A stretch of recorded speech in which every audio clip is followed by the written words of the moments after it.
Salutations from space and aloha from Earth, friends. This is Gemini Brett here to speak just briefly about what I feel is probably the most powerful day of this entire month. And that's saying a lot given that there is like an algal aligned near total lunar eclipse on the way, right? We are currently approaching the first quarter of the lunation, right? With moon applying to square the sun. So this is a Scorpio new moon lunation, Scorpio new moon opposite Uranus. That will, in a sense, be answered by this near, like very near total lunar eclipse around 27 degrees Taurus coming soon to a theater called you. Why do I say that this is perhaps the most powerful day of the month? Well, it's a month devoted to change, right? Scorpio's got a thing about transformation, we know. And the new moon, exactly opposite Uranus, takes that to a whole nother level. The new moon was also, let me show you that chart of the Scorpio new moon. I think I have it in my favorites still. All right. The Scorpio new moon was opposite Uranus. It was also quincunx, like perfectly 72 degrees from Pluto. And that quincunx is a very creative outlet. And Pluto, like Scorpio, has this thing for transformation and change, right? So Pluto, in this kind of cool, I think, artistic way, this pentagonal way, is contributing to a shift, a change this month, and an opportunity for transformation that comes around, frequently, but this time it's just multiplied, like almost exponentially. And that's very clear in the Scorpio new moon opposite Uranus. There's some other interesting things here, like that new moon squaring Saturn. And this is really kind of coming alive today for other reasons, because you can see in the new moon chart that here Scorpio Mars is in sign, in bounds or terms, in face or decan, is a very strong Mars at the time of the Scorpio new moon, is applying to square Saturn. And that comes true today. So this is why I'm saying today is such a powerful day in this lunation. It'd be one thing if it was just the perfection of this Scorpio Mars squaring Aquarius Saturn, both planets said to be in their own signs, super strong. But what happens today as well is that Mercury, having ingressed Scorpio, catches up to conjoin Mars, and the moon is with Saturn in Aquarius. So the tensions that want to lead to the potential breakthroughs of the month are very much alive. Tension is the scene of the sprouting, which for me is the signature of the opening square of the cycle anyway, when the moon waxes to the 90-degree point of the sun, the waxing half moon, the first quarter moon, the opening square. And that will happen tomorrow, really, before 24 hours is up. Right, moon is currently about 11 degrees from the sun at this moment, 8:15 a.m. when moon conjoins Saturn. Right, so we have a moon, Saturn, square, Mercury, Mars. And these themes of revolution should be right in your realm. I mean, like in the global realm. And it's Scorpio, it's that passionate heart and that magic, versus Aquarius and that like cold mind and rational logic, right? So this is like the human versus the Vulcan inside of Dr. Spock, for example. But how is this being felt in your life? There's a bit of a between a rock and a hard place going on here, and like the revolutions that the passionate heart and your true authentic feelings demand, but also the tension of trying to, as I like to say, shifting, yes, through the gateway of raw authenticity from allowing the suppressed to control me. That's our cultural commandment, right?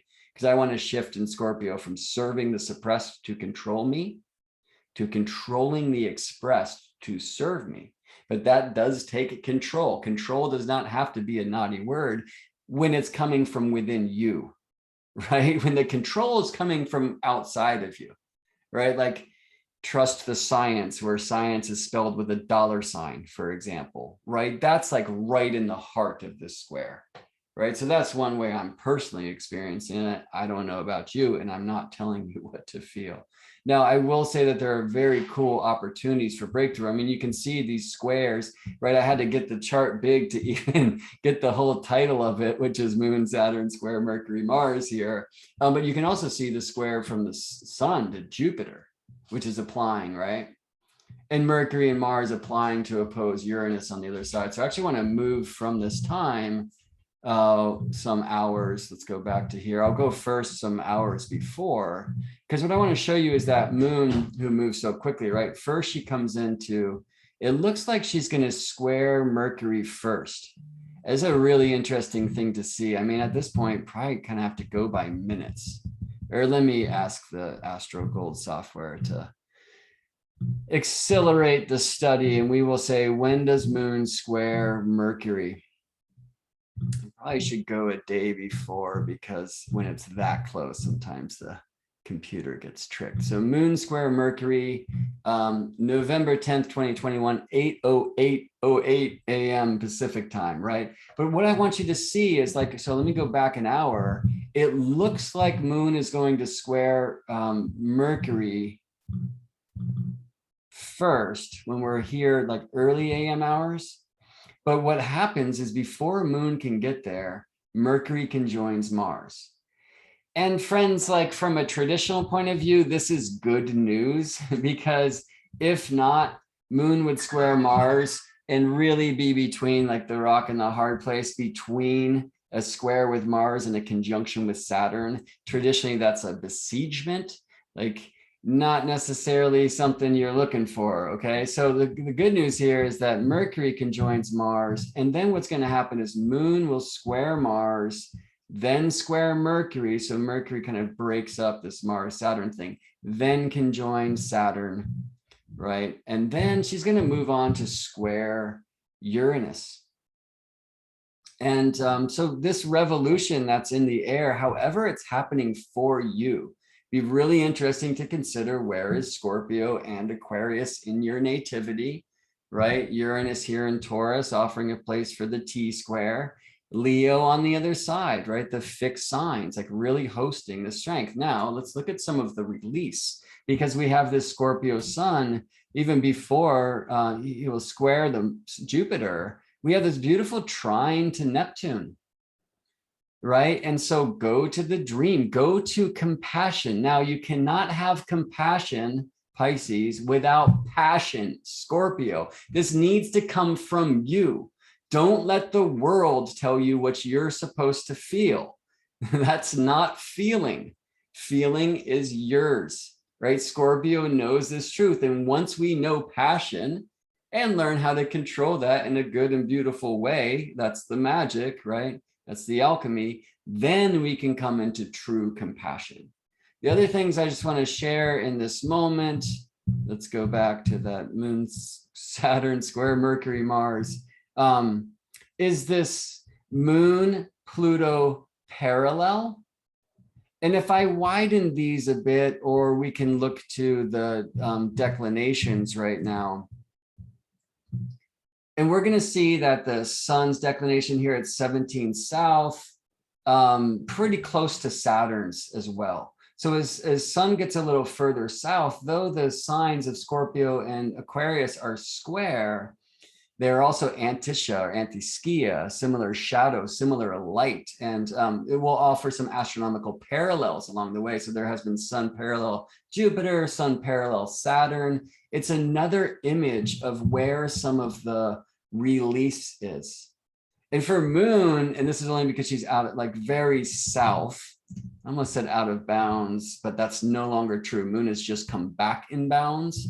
To be parallel with Pluto, I think is another amazing thing. Like these signs, Aquarius and Capricorn, are linked through Saturn traditionally, but there are these beautiful kind of, I'll say like artistic images, or even like psychic dream based, like out of the images and the kind of feel imprisonments of matter in the real world, and like rules and these kinds of things. There are more artistic ways to see this thing through.